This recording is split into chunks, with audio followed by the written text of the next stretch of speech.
to act on the earth to continue to create. Remember that the spirit is the creator, right? God, spirit, energy is the creator. In quantum field, they call it, in quantum mechanics, in science, they call it quantum field. They call it the zero field, the field that's there.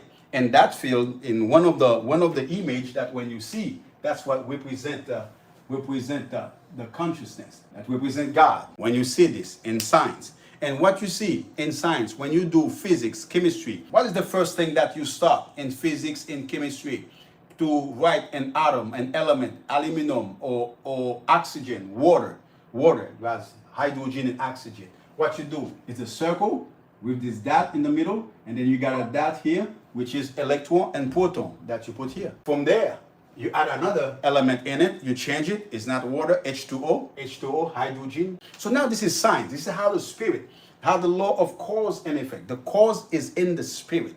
Now we're going down to show you the effect. That's what it is. Water, you don't see water, you see water, but you don't see the invisible element that's create the water, which is hydrogen and oxygen, okay? 2 molecules of hydrogen, 1 oxygen, that's H2O. When you crystallize the water become ice. You can touch that water, okay? When you vaporize it into energy and visible things, so what happened? It becomes the air, you don't see it. That's the spirit that started everything.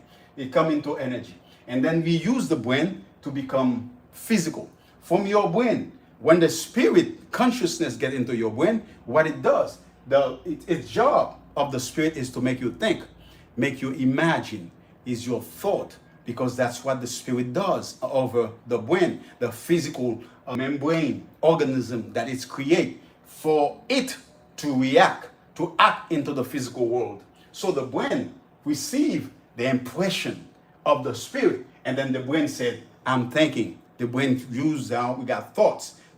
We got 2 types of thoughts. We have positive thoughts and we have negative thoughts. And when the moment you start thinking, thoughts create form, thoughts create images. You start having images in your mind, into your thinking, because now the spirit is acting on the physical brain. Remember that the brain has cells that make the brain, all the cells. And then those cells, neurotransmitter, and all this description, and another time we can describe that. But we know that, and then it creates thoughts, and those thoughts that you have create images, and according to the type of the thoughts that you have, can be positive or negative, you have a positive image or a negative image into your mind, into the invisible world that you have, that in the cause, we're still in the cause.